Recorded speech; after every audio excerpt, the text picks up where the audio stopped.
Okay, and I think we're live. Hey everyone, can you hear us? Brian, hello. Hey there. Yes, I can hear you clearly. I hope our audience can as well. Okay, guys, please type something in the chat. We still have like 3 to 4 minutes before we start, but we want to test if everything is working okay. There's a group chat there on YouTube. You should be able to see it. And I see Brian just posted a message there. Tell us if you hear us well, if the video quality is also like bearable. I just checked out the YouTube live link, and it looks like it's working all right. Mm-hmm. Okay, so their messages don't appear in our chat or something in the internal Google Hangouts chat.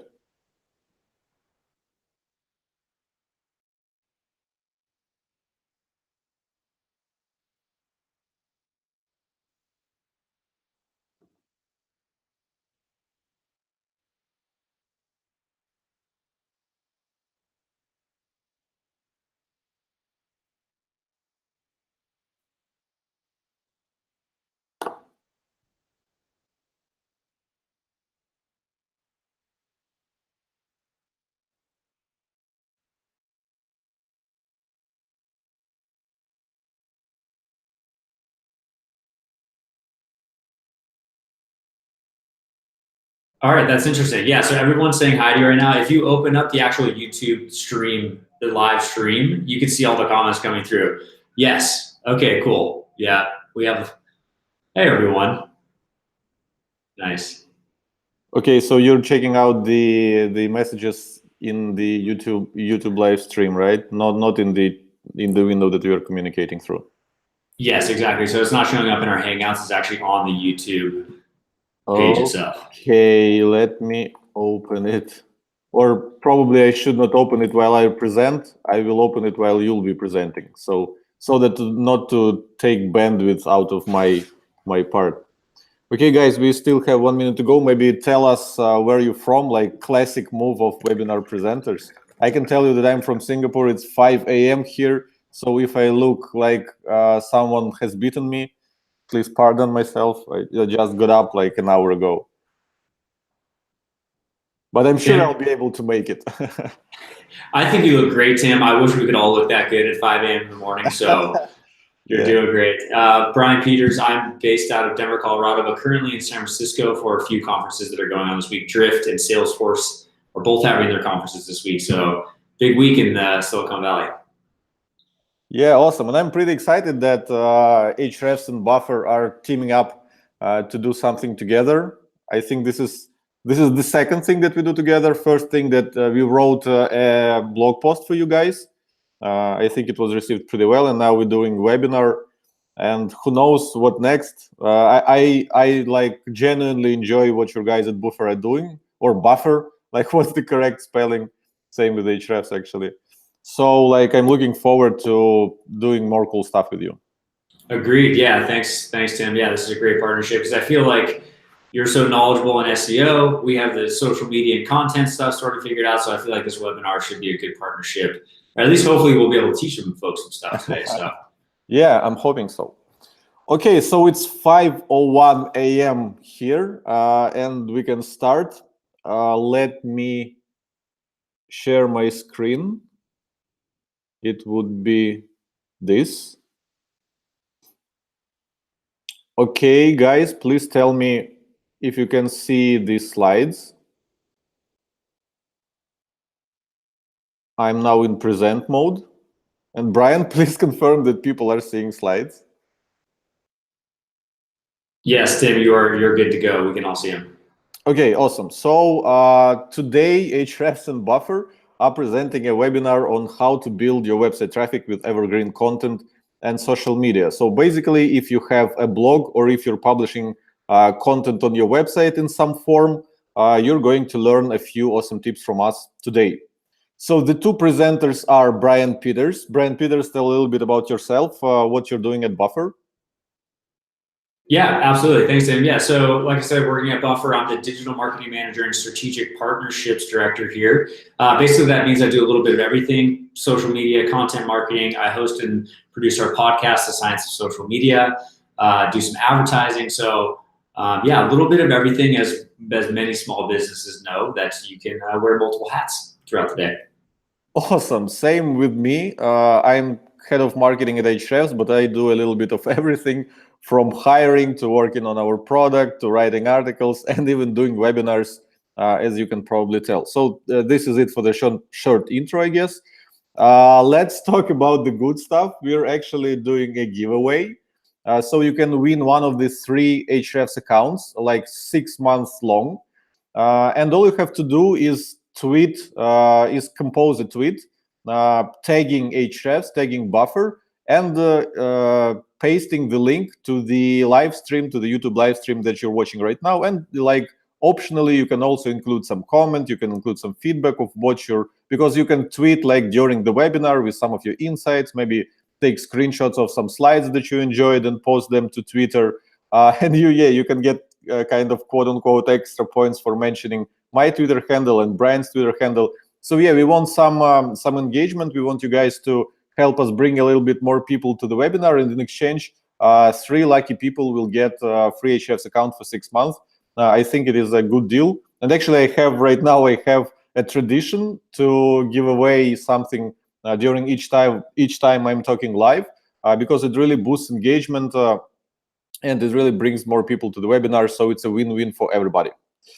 Okay, now let's start our webinar from a little bit of credibility, just in case you don't know about Ahrefs, or you don't know about Buffer, or you haven't heard of any of our companies.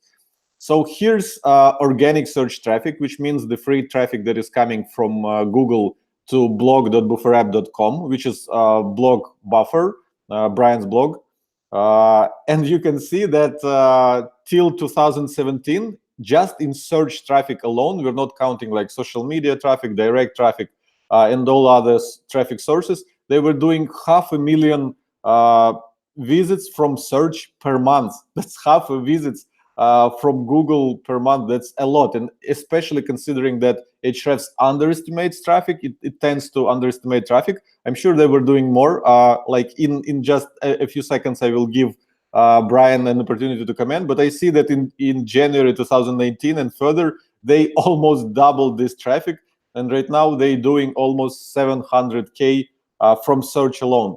Brian, do you want to add anything about your real traffic numbers? I know you guys at Buffer are like super open about everything, about every numbers. So I wonder like how far off the Ahrefs estimation is.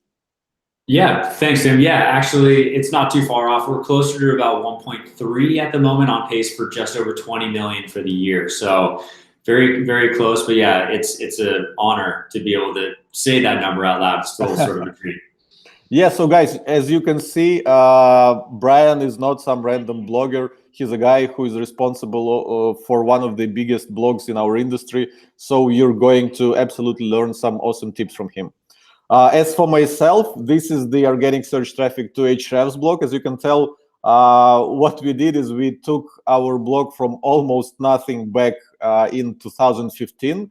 And in the last 2 years, we were able to kind of generate the critical mass and kickstart our growth. As you can see, it looks almost like a hockey stick. And again, this is search traffic. It doesn't account the social traffic, the direct traffic, and all other traffic sources. So you can see we're doing pretty well with search traffic alone. Okay, so how did we achieve that? We achieved that with a combination of smart SEO, targeting search engines, what people are searching for, and strategic content promotion. And SEO is clearly what I'm going to talk about, because Ahrefs is an SEO tool and I'm in charge of marketing for SEO tool. And strategic promotion is what Brian is going to talk about, because strategic promotion always involves a lot of social media sites, a lot of community sites, and all the other stuff that Brian is going to tell you about. Okay, so let's talk about SEO. I'm sure that some people might not be impressed with what I'm going to talk about, because SEO is like such a popular topic.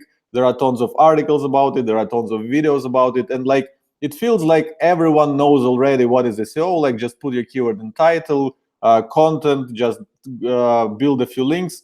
and like what's interesting about it. And people usually, when they come to webinar, they're looking for growth hacks, silver bullets, magic pills, and all that stuff. But actually, the statistics say something different about the knowledge of people in SEO. Because here at Ahrefs, we did a study of almost 1 billion web pages with content. Just think about it for a moment, about the size of this number, 1 billion pages with content. And what we discovered is that over 90% of these pages get 0 visits from search. They are not seen in Google search results for even a single keyword, so they get 0 traffic. It's like 90% of content that exists online doesn't get any traffic from search. And then if you look at the colors of the pie chart and compare it to the legend, you'll see that another 4.5% get from anywhere from 1 to 10 visits per month, which is also nothing. So the vast majority of content that is published online doesn't get any search traffic, which makes me think that SEO is actually a good topic to talk about. And one more note, at the bottom of this slide, you can see a link to the blog article on Ahrefs blog, where this where this pie chart is coming from. So if you want to read more, you can just later check out. I think we'll post the slides in the description of this video once the webinar ends. So you'll be able to check out the slides again and click all the links and read all the content that was referenced. Okay, so since 90% of content that is being published online doesn't get any traffic from Google, how to be in the other 10%? Well, if we look at the big picture, it all comes down to 2 fundamental things.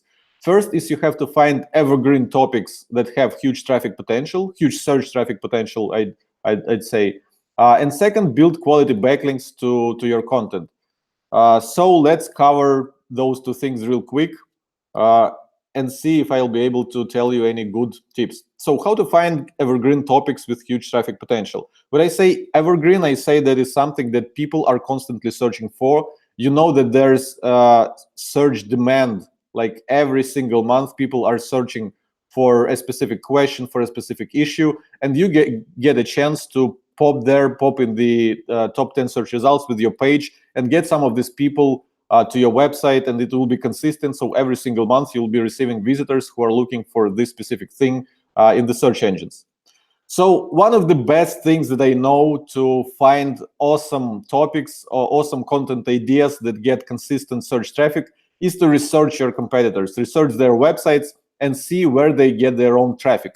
So on the example on my slide, you can see our own blog, ahrefs.com/blog, and I'm using our own tool. I'm using Ahrefs to see which pages bring the most traffic to our blog. So as you can see, all I need to do is enter the blog address in a tool called Site Explorer, go to the report called Top Pages, and I will see a breakdown of pages with estimations, how much traffic these pages are bringing from search, and also the value of this traffic, the estimated value of this traffic, which is estimated based on cost per click of each keyword that a page is ranking for, and the actual number of different keywords that each page ranks for. So as you can see, the page on Ahrefs blog that brings us the most traffic is about website traffic, as you can tell from the URL, because the URL is /website traffic. The second best page, the second best article that we have is about free keyword research tools. The third is about submit website to search engines.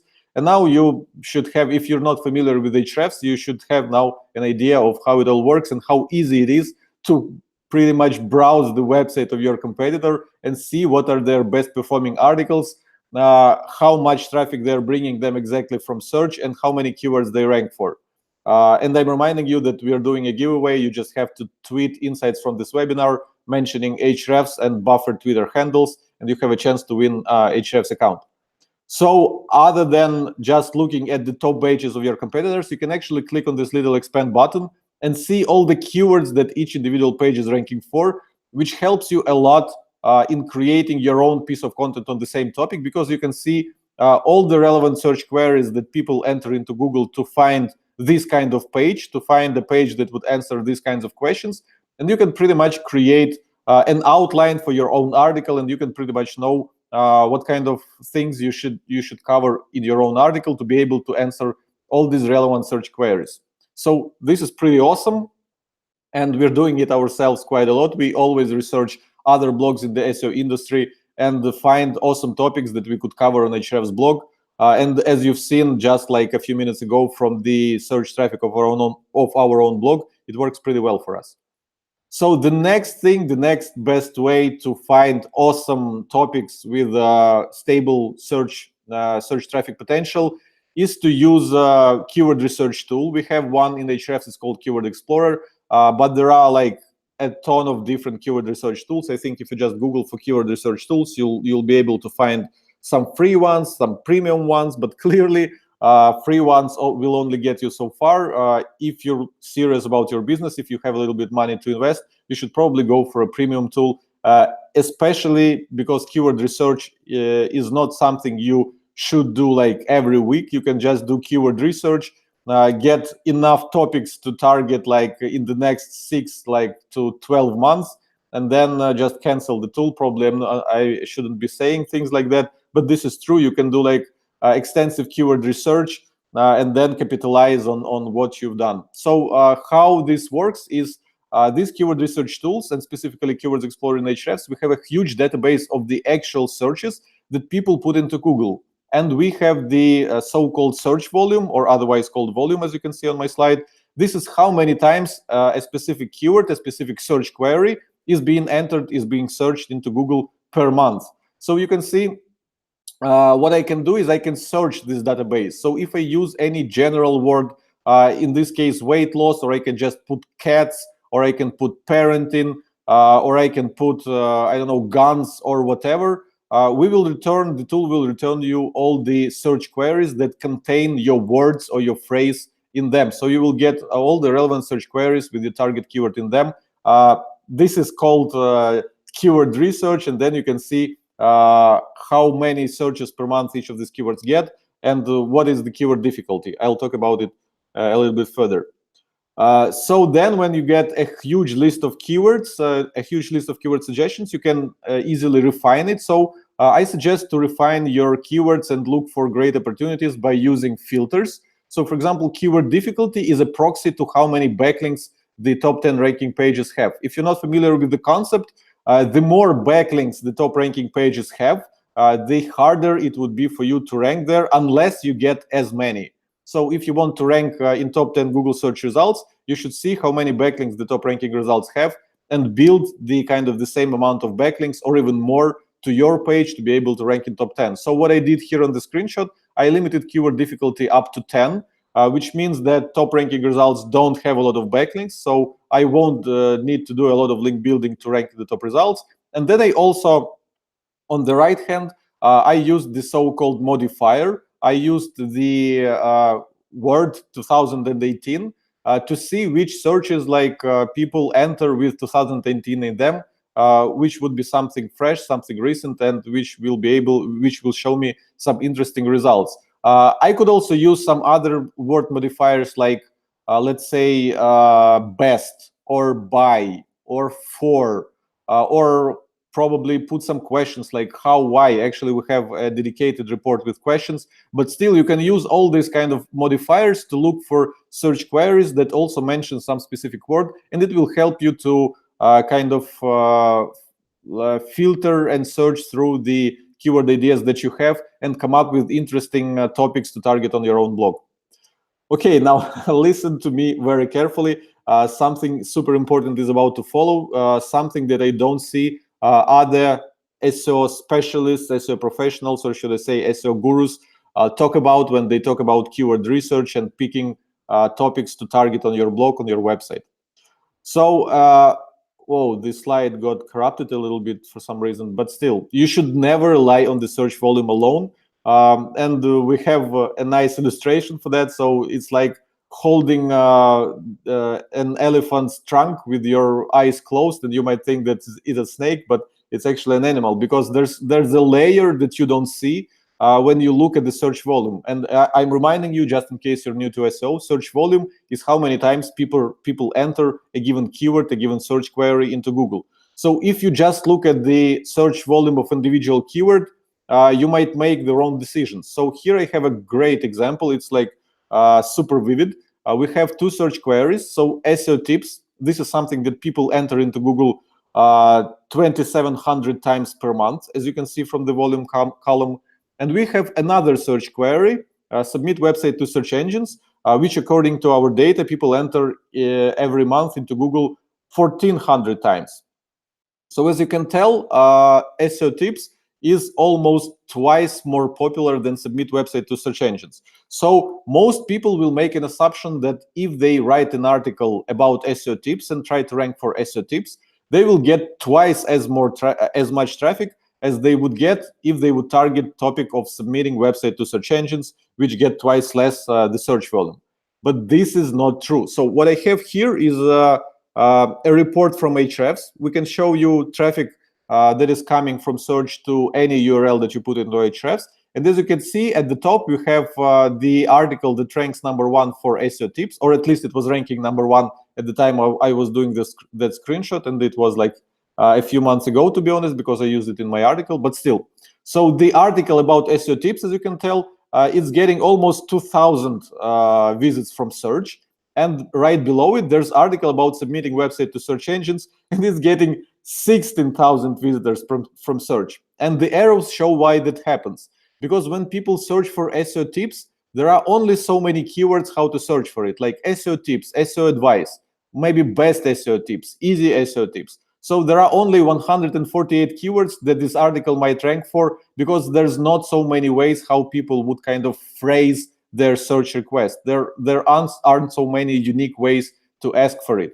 But if we're talking about the topic of submitting website to search engines, there are just so many ways how people search for it, like how to submit my website to search engines, how to submit someone's website to search engines, how to get my websites to search engines. There are like tons of different search queries how to search for the same topic.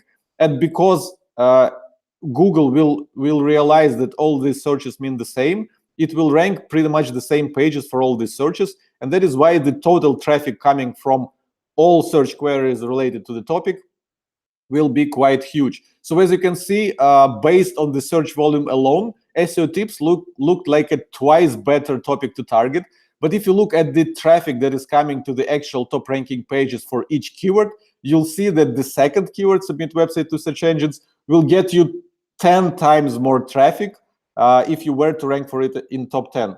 And here's another research that I want to reference. What we did here at Ahrefs is we studied how many different keywords, how many different search queries a page, an average top ranking page, the page that will rank in Google top 10, will also rank for, because a page cannot rank for just a single keyword. There are, I'm pretty sure there are dozens, hundreds, sometimes thousands relevant keywords or search queries that mean the same thing.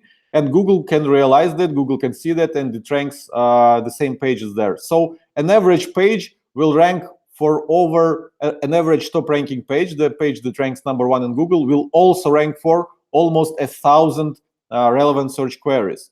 So this is why you should always study how much traffic the top search results get and not rely solely on the search volume of a keyword.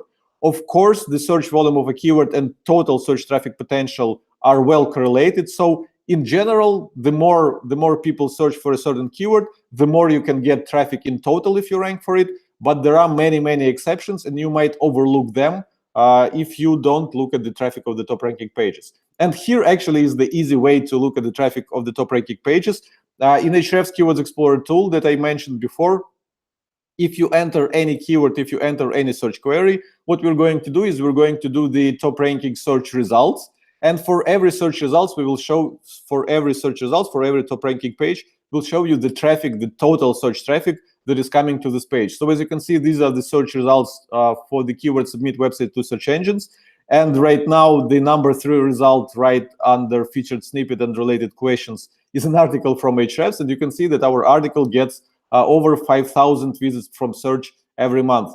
So by studying the search results for every keyword that I'm considering, I can see what kind of total search traffic I can get from ranking in top 10. So this is very insightful, and I want you to remember it, because the search volume alone can be a little bit deceiving. Okay, so this was the first part, the part about keyword research. I hope I didn't go too deep and my tips were actionable and easy to understand. And let's talk about building backlinks a little bit. So actually, the topic of link building is super large and complicated. There are tons of things I should cover, but we don't have a lot of time on this webinar because I have Brian coming up to talk about content promotion. So I'm just going to briefly talk about three things. I'm going to briefly talk about guest blogging, outreach, and content promotion. This will go to Brian actually. So in terms of guest blogging, this is a pretty big topic. There are tons of things that I would love to tell you, and this is why I recently wrote an article on Ahrefs blog about guest blogging for SEO, about guest blogging specifically with the goal to build quality links to your articles, to your website, to help it rank higher in Google.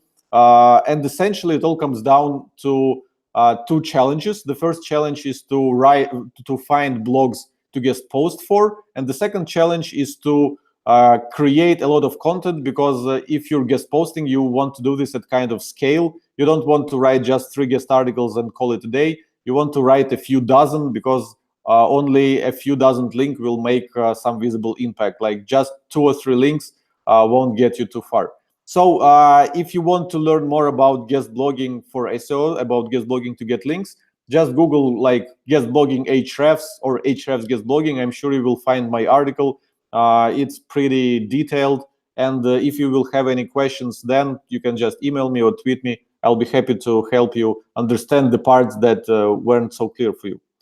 Okay, in terms of outreach, this is pretty, again, I have another article on Ahrefs blog, which you can easily find by simply typing into Google outreach Ahrefs or Ahrefs outreach, and you find this article. It's called How We Use Blogger Outreach to Promote Content and Build Links. And the outreach has 2 of its own challenges. The first challenge is actually similar to the challenge of guest blogging. So you need to find outreach targets. You need to find people who you're going to reach out to, and your message, your email, what you have to say would be relevant to them. So you have to find relevant people who would be interested to take a look at your content and maybe then tweet it or link to it or promote it to their audience in some way. So this is the first challenge, and in this article I'm covering where to find these people. And the second challenge is to craft an outreach email, something that they're going to open, read, respond, and if you're lucky, they might even act on it. And as for crafting emails, I have another article. Like, guys, I'm sorry that I keep referring you to articles, but I just don't want to give you any like quick short tips and call it a day, because each of these topics requires some like interesting strategies, some interesting tactics, some interesting tips. So there's an article called I Just Deleted Your Outreach Email Without Reading, and No, I Don't Feel Sorry. And it basically talks about the psychology of reaching out to people, what you should say, what you shouldn't say, and like what expectations you should have about them reacting and replying to your outreach emails.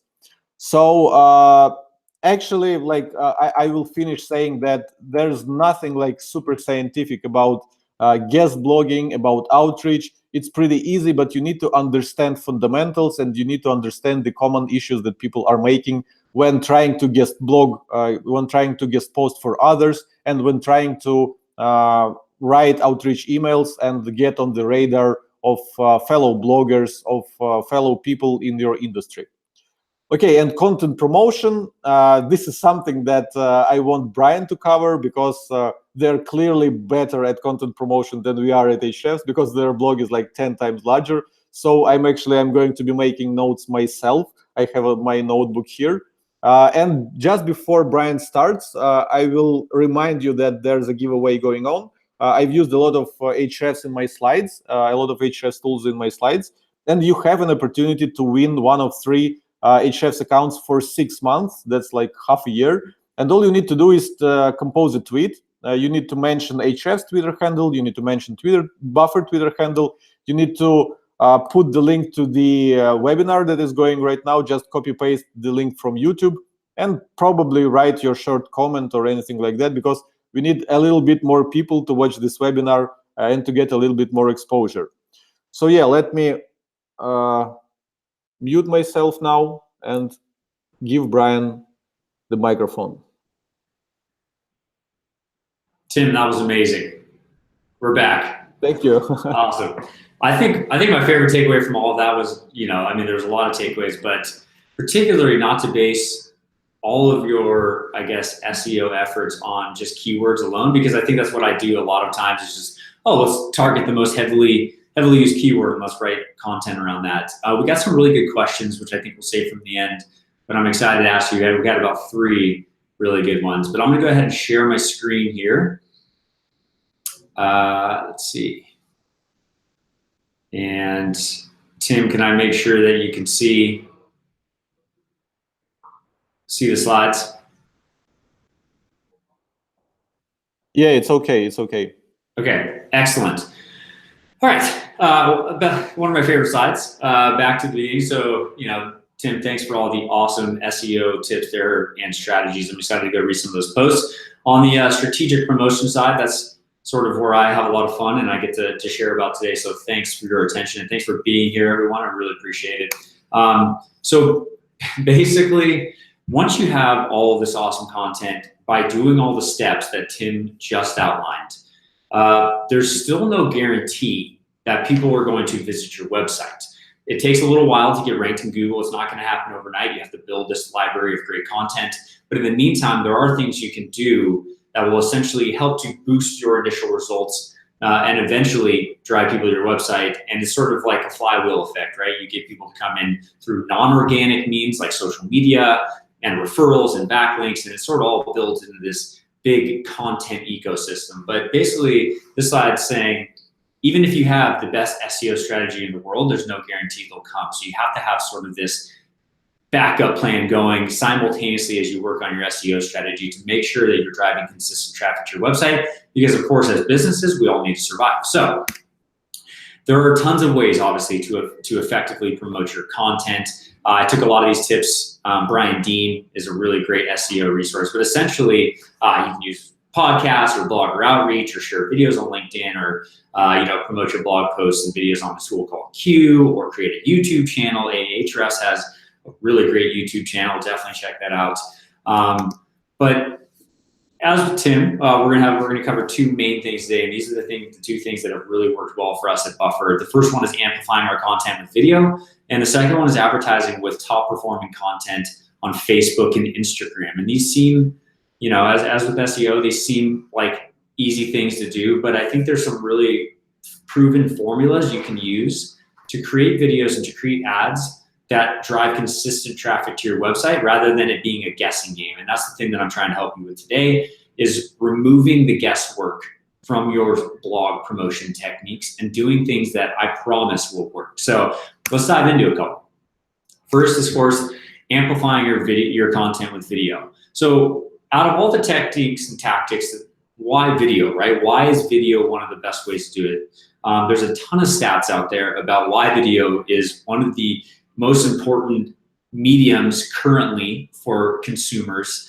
But I want to point your attention to a couple. Like Facebook, for one, generates 8 billion video views a day on average. Social video generates 1,200% more shares than text and images combined.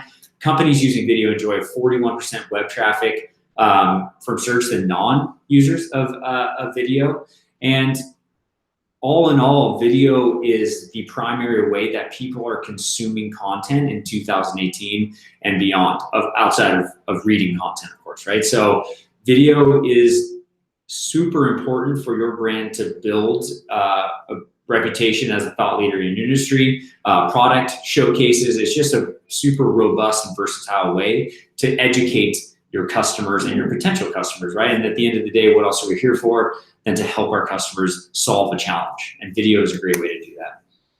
So this is pretty much the formula we use, and it's going to seem straightforward, but I hope these are some tactics that you can walk away with today. So when you're thinking about promoting blog content on your website, don't guess. Don't guess at which content you think people are going to like the most. But the first way that I find content that we should be creating essentially videos for to promote, I go into Google Analytics, I will sort our blog content by the most page views, and then I will, go back for the last 3 months, and then I'll show, show 100 in the column, and you'll all of a sudden have 1 to 100, depending on how much blog content you have, ideas for videos that you can then create for social media, for your website, for your blog, to embed in your blog posts themselves, et cetera, et cetera. So this is what I do first. First step, go into Google Analytics, sort by most page views, and start ideating and creating lists of topics that would make for a good video. And you can see here, this is what we essentially did for the last year, and I'll show you some stats about how much video views is actually produced. But I would take some top blog posts from the Buffer blog, Top Marketers Guide to 30 Best Books, 17 Ways to Get More Views and Engagement, Simple Facebook Posting Strategy that helped us 3x our reach and engagement. And then I would simply turn those into videos, embed them on the blog post, send them to our customers in an email, put them on YouTube, promote them on social media, advertise them with them on social media.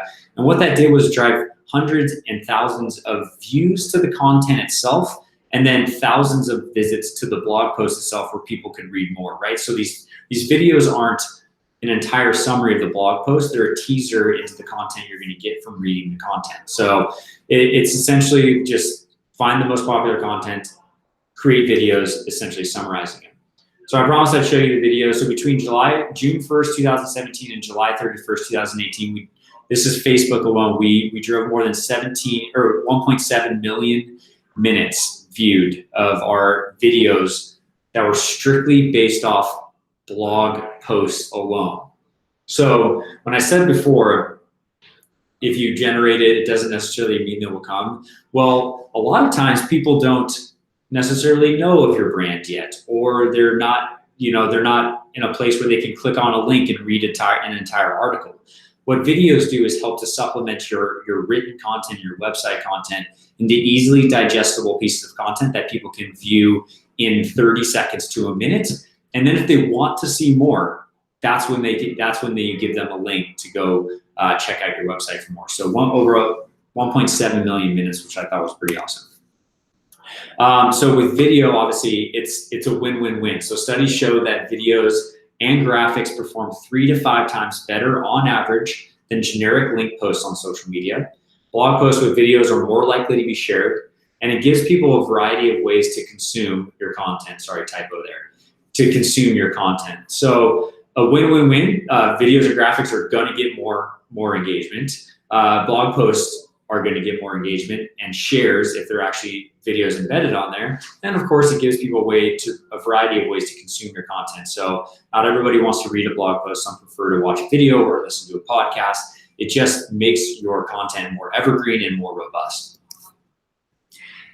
So all of that was to say, if you have current blog content, that's how you can create videos to promote your blog content. Now, if you don't have a ton of content on your website or on your blog, that's okay. And a lot of times you can use this strategy that I'm about to give you to supplement what Tim talked about on the SEO side of things. So there are other ways you can develop really great ideas for your blog outside of keyword research, even though obviously keyword research is one of the best ways to do it. So there's things like YouTube search bar, Ahrefs Keyword Explorer, Google Keyword Planner, FAQs on your website. So what questions are your customers asking you? Quora, Reddit are all really good resources. So let me take an example here. So what do I mean by YouTube search bar for developing content that will get shared and popular topics for your blog? So the YouTube search bar is one of my favorite tools. Believe it or not, it's free. All you have to do, similar to Ahrefs Keyword Explorer, is you go in and you start typing a keyword that's relevant to your niche. So for us at Buffer, it might be social media marketing, right? So I start typing in social media marketing, and YouTube, just like Google, starts to return the most popular keywords around the term that you're typing into the bar. So right here, as soon as I type in social media marketing, I'm presented with 5 to 8, I would say, really great ideas for topics that would make popular video content. Then you can take that video content and make it even more evergreen by producing a piece of blog content, a website page, whatever it may be. So you can actually, instead of starting with your blog content to promote your content, instead of starting with blog content, you can actually start with the video side of things and make your way back towards blog content. So for this one, I'll give you an example. So as you can see here, this is a real life example. I typed in social media marketing, and if you look down about 6 or 7 down, it says social media marketing for small businesses. Well, I went ahead and turned that keyword into 13 proven social media marketing tips for small businesses and entrepreneurs. Currently, this video has more than 46,000 views. It has generated more than 5,000 visits to our website and has generated over 100 plus Buffer for Business leads for us, which have eventually turned into customers. And what's great about this technique is that if you're out of blog content to promote and you're doing all the things that Tim said with SEO research, but there's still more ways to generate really great content to promote using video. And YouTube's a great channel to do that. We also put this video up on Facebook and Twitter and elsewhere. And so it's really each promotional technique does not live in a silo. It does not exist by itself. It all feeds into each other. And that's how you should be thinking about your promotional strategies, especially when it comes to your website and blog content, is that everything feeds into each other and everything should be thought of holistically rather than like a single strategy for each platform. You got to think, okay, if we create this piece of blog content, we're also going to want a video. We're also going to want maybe a podcast episode, or we're also going to want a social media campaign around it. The more you treat each individual blog post that you write as a mini campaign in itself, the more successful your content's going to be. And that's something that I hope you walk away with, is that each blog post really is a mini campaign or an opportunity to create a campaign in and of its own. So don't just create the blog post and let them go. Create the blog post and create a promotional strategy around them. And then, of course, again, if you're still fresh out of ideas after you've created videos for your blog posts and you're wondering what to do next, well, you can start to think about your promotional content in two buckets. And this is what we do at Buffer. And we actually have two teams that are sort of focused on each of these, I guess, as you will, buckets, right? So on the left side, you have create awareness, what some people call top of the funnel tofu content, thought leadership pieces, blog teasers like I talked about, announcements, how-tos, et cetera, et cetera. And then you can start to move people down the funnel in what I'll talk about with the advertising side of things. And you can start to convert them into actual customers. So webinars, product demos, product onboarding, personal messaging, FAQs. So like I said before, think of your entire strategy, promotional strategy holistically, and think about how you're going to create videos and create other types of content that fit into the part of the journey that your customers are actually in. Because sometimes people aren't ready to buy from you, right? Sometimes people are thinking about other products, or they just want a specific problem solved now, but they might be open to buying from you down the line. So think about your not only put your strategy into holistic thoughts, but then you can start to break it down depending on where your customers are in the funnel. Which is a perfect segue, I hope, into the second part of what I'll be talking about, and that's advertising with top performing content. And we'll leave some time for Q&A at the end. Tim, I know we got some great questions for you. So in 2018, if you're on social media and you're looking for a really great way to drive more traffic to your website, advertising, as scary as it may sound, is one of the best ways to do so. And back in 2016, 2015, I think a lot of businesses were like, well, do we really have to advertise? Like, we're not there yet. We're still driving organic traffic to our website, et cetera, et cetera. I think today in 2018, it's becoming less of should we be advertising and more of how much money should we be putting behind advertising. And the great thing is that you could start small, and once you see results, you can move up. And that's what we did at Buffer. We started with $10 a day on Facebook and Instagram, and now we're advertising with more than a couple $100s a day to promote our blog content across social. I wanted to show some stats. As Tim mentioned, we're very transparent. You can always tweet at me at Buffer or at Brian_G_Peters. I'm happy to share all of the stats with you, but let me just give you a quick example of how powerful advertising has been for us. If you look at the one I highlighted, Facebook Buffer blog traffic, in the last 6 months alone, we've driven more than 125,000 visits to our blog for less than 10 cents a click. And that middle column there, where it doesn't have anything, the 1.215, that's reach. So for 7 cents a click, we've driven more than 125,000 link clicks to our blog and reached more than 1.2 million people. Now, unless you have a ridiculous amount of organic traffic coming in, I think that as a business, I would take this sort of stats and I would be more than happy to pay for this every single time. Now, once your organic traffic starts to increase, you can reevaluate your budget. But if you're just starting out, or if you're having trouble finding traction, I don't think there's a much better opportunity for the cost per click, at least, than Facebook is right now. Facebook and Instagram. So let me give you a quick formula for how we decide which posts to boost and advertise with, and then I'll kind of give you some more tips after that. But essentially, we'll go into Buffer or into Facebook or into Twitter, and we'll just go into our analytics section, and we'll look at, okay, which posts have the most engagement and reach, and which ones are like, higher than average than normal. So looking at just, pulling a random sampling from Buffer right now from our Facebook posts, I'm going to identify a couple posts. You can see over the right. So I'm looking at not only engagement, but I'm looking at reach, and then I'm looking at engagement per reach, right? So let me just I'll go back to the previous slide, but looking at this, if you have to identify top performers based on what you want your goals to be. So what do I mean by that? So at Buffer, we're not necessarily focused on driving bottom of the funnel conversions. We're more focused on brand awareness and driving traffic to our blog, because we know if we can get people to our blog, then we're going to convert at a much higher rate than if we would driving more expensive bottom of the funnel advertising. So going back to this one, okay, I the post on 8/29 has 748 clicks. Well, that's a heck of a traffic driver. The one below just had about 274 clicks. So that's another way to, the second bullet point here, that's another way to engage or to decide on which ones to do. So you might find a post that Facebook, for whatever reason, or Instagram gave a low amount of organic reach to, as we've all experienced as businesses over the last year or so, organic.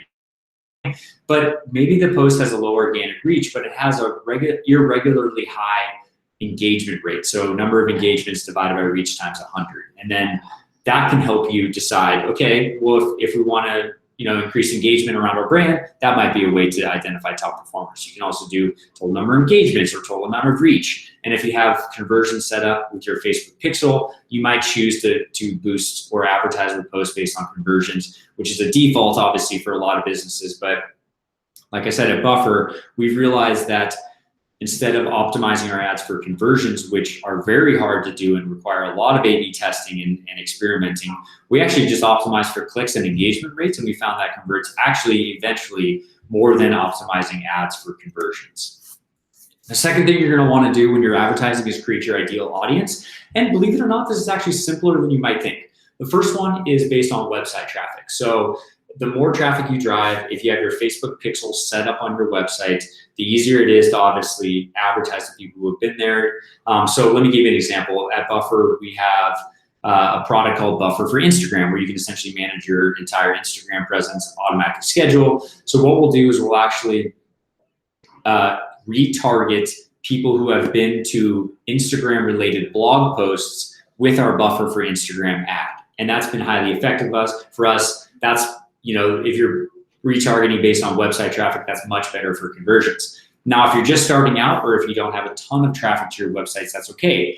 General demographics are also a highly effective way to grow your brand awareness and also drive traffic to your website based on what people might find interesting. So the three biggest things I would say you should target people based on with advertising: page likes, interests, and locations. So at Buffer, we might target people who are interested in Social Media Examiner, Social Media Today, TechCrunch, and then we'll retarget blog posts at those people, right? So quickly, before I show you some images and graphics that will help illustrate all of this, I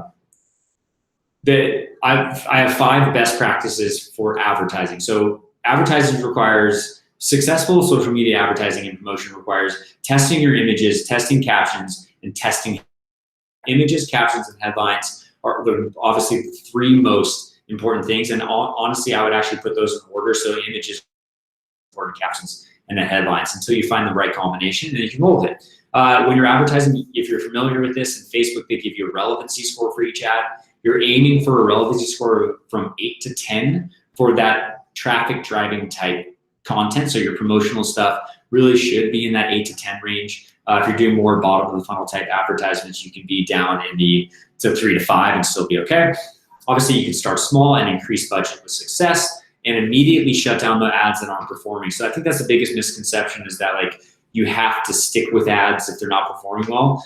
I'd say don't do that. Just double down on the ones that are performing well, and don't be afraid to shut off unsuccessful posts. Of course, try to keep an eye on frequency rate. That's the amount of times that people will see your ad in the newsfeed. Generally 2.0 is what I recommend to businesses. If your people are starting to see your ad more than twice, they probably don't want to interact with it. Facebook's algorithm is pretty good with that. And then, of course, evergreen content can just run as long as you want. We have a post that's actually been running and we've been advertising with for more than a year. As long as the content is relevant and it's working, let it run, I always say. So just illustrating that point. So this is actually one of our most successful ads, and this is the ad I showed you earlier that has driven actually more than 125,000 clicks to our blog. The caption, make sure it's a teaser. And actually, a lot of people have differing opinions on what a good caption is all about. I think the shorter and the sweeter, the better. And the more you can tease what people are going to learn in the caption, the more successful it'll be. The eye-catching image is the second most important thing. We pulled this off Unsplash, so don't be afraid to use Unsplash. It's a good resource, or you can obviously use one of your branded images. And then, of course, the compelling headline is very, very critical. So how to gain a massive following on Instagram. Now, I will say that we got to this point because of everything Tim shared earlier, all of the keyword research, all of these studying what our competitors were doing. We knew that how to gain a following on Instagram was a popular topic. So this wasn't a guess that got us here. This was very much a scientific process that got to this ad that is obviously performing well, which you can do as well. Again, if you don't have content to advertise with, we can reverse engineer it. And if you're if you're advertising on social media and you're finding stuff isn't working, we can reverse engineer it. One of my favorite tools to do that, and I'll wrap this up here in just about a minute, Facebook Pages to Watch is by far one of my favorite free tools online. If you have a Facebook page with more than 100 followers, you go into your Insights tab and you can actually watch your competitors. Similar to Ahrefs Keyword Explorer, where you can look at what competitors are generating in terms of search volume and search terms. Same with social media. You can actually see what your competitors are doing in terms of what's working on social content-wise, video-wise, topic-wise. So if you actually set this up and you were to click on, let's say, Business Insider right there, it would actually pull up a list of Business Insider's most successful posts over the last week ranked by engagement. So it'll give you things like caption ideas, headline and topics ideas, and then it'll give you, obviously rank them by engagement. So you could start to pick and choose from your competitors. Oh, I see that Business Insider was successful with an Excel Pro cheat sheet. Well, does that make sense for my business? Maybe. Even for Buffer, that could make sense. So you can start to pick and choose these little ideas around the internet, and you can use it to give you a full picture outside of just keyword research of what's trending in your industry, what's popular as a topic. Because I think one of the tougher things to do in terms of content marketing is finding not only topics and keywords that are going to rank well in Google and these other search engines, but finding topics that are going to be popular on social media too, because part of driving traffic to your website isn't just organic traffic, right? It's social virality and shares and word of mouth. So that's another great way to do is Facebook Pages to Watch. I wanted to end really quickly by saying that I think Instagram and Facebook stories are the biggest opportunity for brands and businesses right now. And I would say get on it as fast as you can because it's still an emerging platform, advertising platform for businesses who haven't quite figured it out yet. So 400 million daily active users, very low cost per click. I think it's the next evolution in advertising. And we're seeing cost per click rates as low as $3. I actually added this little screenshot in right before I jumped on this webinar because I wanted it to be fresh. But we have a podcast called The Science of Social Media. If you want to learn more, check that out. We're on iTunes, Google Play. I'm actually the host of it. But we've been trying to grow the podcast, right, over the last couple of months. We started advertising with Instagram stories. Check out the results so far. So we've actually driven more than 2,000 clicks directly to our iTunes listing of The Science of Social Media for about 11 cents a click using a super simple slide on Instagram stories. And I think this is really relatable for businesses because it's an easy way to advertise and it's a great way to drive traffic. So keep an eye out for Instagram and Facebook stories in the future. They just opened up brand advertising on Facebook stories. So that's all I have to say for my section of the presentation. I'm going to go ahead and exit out here, and I'll let Tim take back over in case you had any last minute thoughts on the social side. Hey, thanks a lot, Brian. I made quite a few notes here. I didn't know about the Facebook pages to watch. By the way, probably I'm turning back my video. Yeah, I didn't know about the Facebook pages to watch. I'm definitely checking this out after our webinar and seeing like what our competitors and other kind of relevant companies do. One other thing I enjoyed like personally is Instagram stories. Actually, here at Ahrefs in Singapore, Facebook office is right in our building, right above us on the last floor. And we recently visited them, and they did us a presentation about their advertising and stuff like this. And they also said that Instagram stories are pretty big. So I'm now feeling guilty that we didn't get to Instagram stories just yet. But like seeing your results, like how cheap you were able to get clicks to your own podcast, this is pretty inspiring. And I didn't actually know that Buffer already works for Instagram.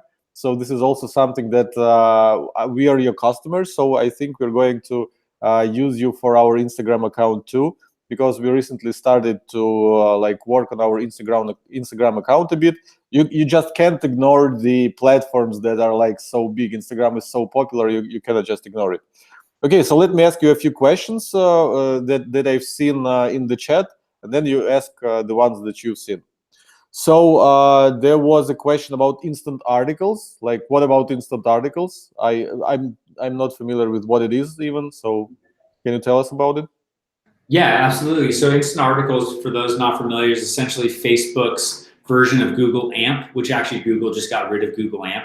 So Facebook instant articles is their way of allowing people to quickly load stories on the mobile platform. And if you have WordPress or a plugin, you can actually just, every time you write a blog article, you can just click enable for Facebook instant articles, and it'll automatically make it available for Facebook instant articles. So I recommend just using, if you have WordPress, some sort of plugin. If not, I think you can actually go to the Google developer tools and add that to your website.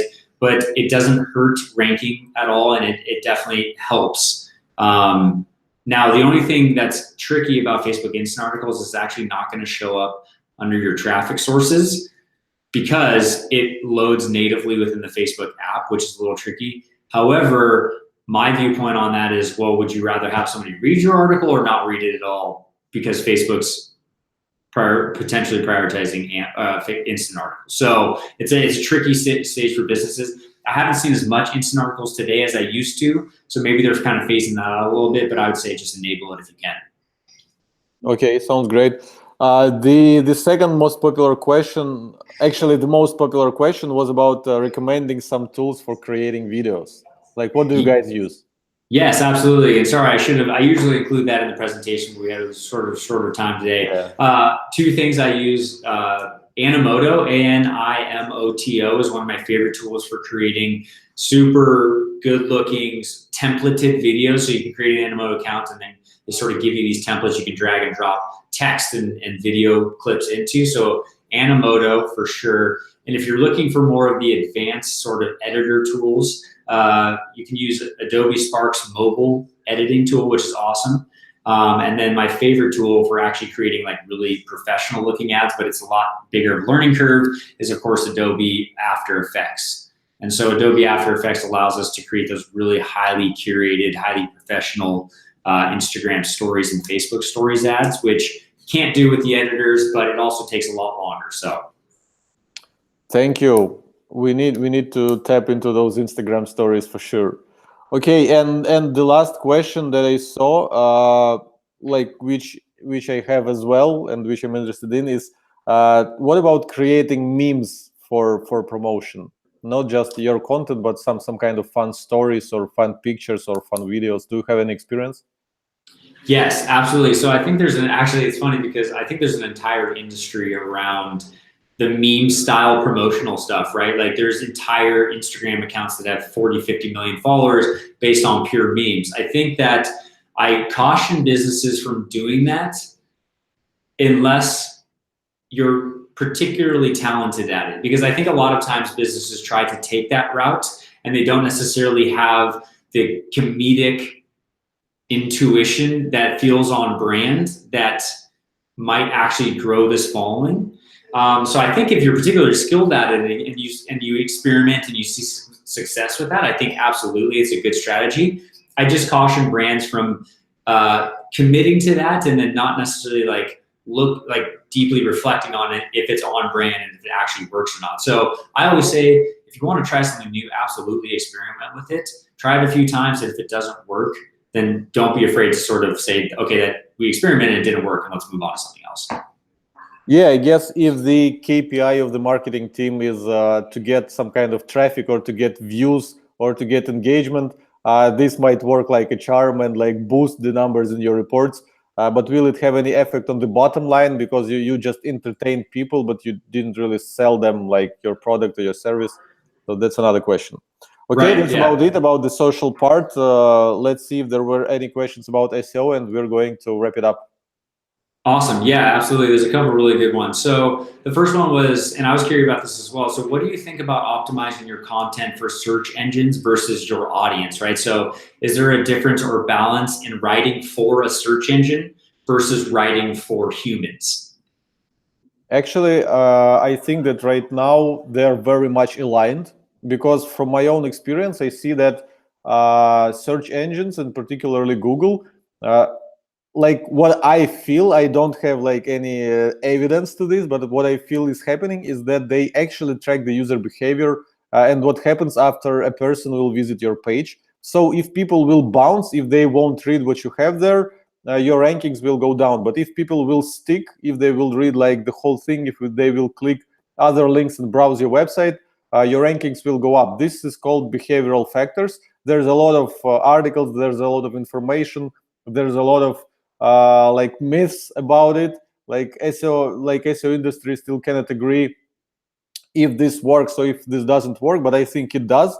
And this means that you should write for people. So whenever someone puts some kind of search query into Google and opens your article, you should persuade them to stay, and you should give them what they want.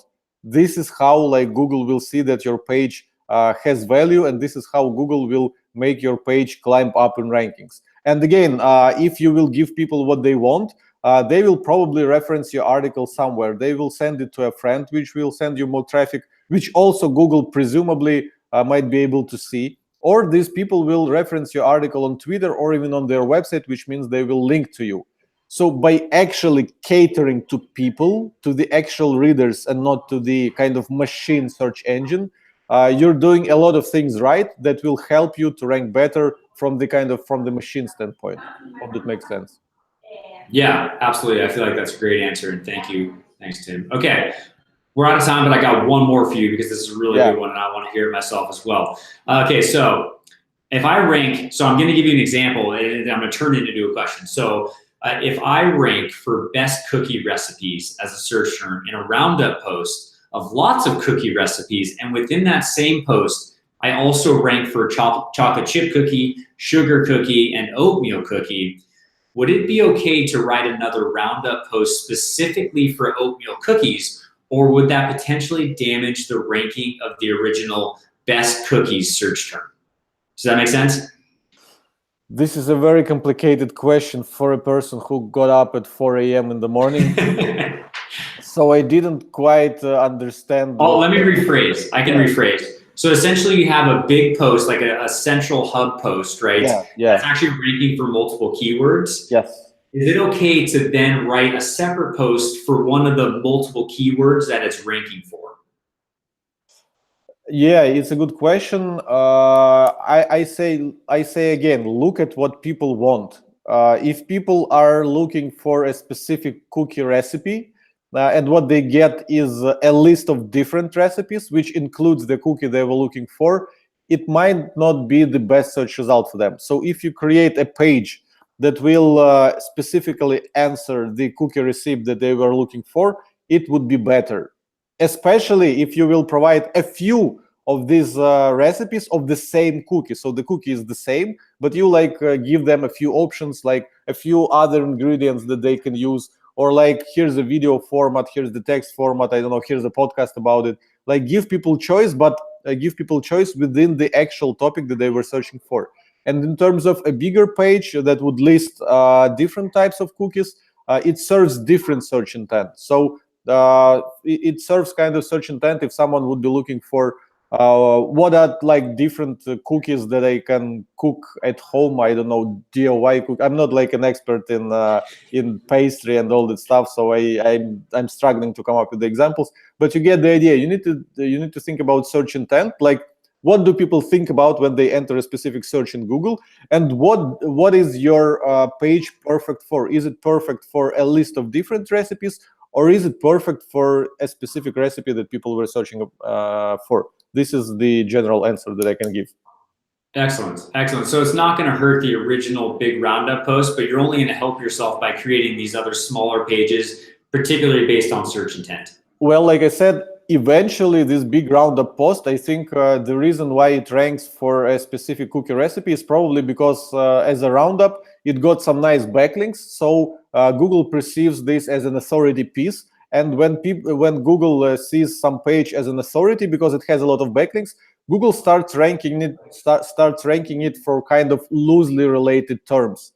But if you will write an article about like a specific focused article on like a specific cookie recipe, and that article will also start generating backlinks, so Google will see that it is a quality article, it will eventually like push out the bigger round out of the search results. If more people will write quality articles with that specific recipe, there would be no point for Google to rank a roundup post there. But roundup post will rank for its own terms. So yeah, always think like what would be best for searchers, what would be the best search result for people who are looking for a specific thing, and be that best search result. Excellent, love it. Thanks, Tim. Okay, I think that's it for the webinar. I'm hoping that we were able to teach people some good tips, because I tried to bring some SEO people to the webinar for them to learn about social media marketing, and you brought some people from the social media marketing field to learn about SEO. So I hope you guys enjoyed the webinar, and feel free to reach out to myself and Brian on Twitter or email, ask us question. As you can see, Brian is like super open about what's happening in Buffer. We're at Ahrefs, we're not like 100% open, but we're also sharing like everything we can, and we're trying to help people in every way we can. So yeah, guys, I hope you enjoyed the webinar. Let us know your feedback, and we'll see you somewhere next time. Bye.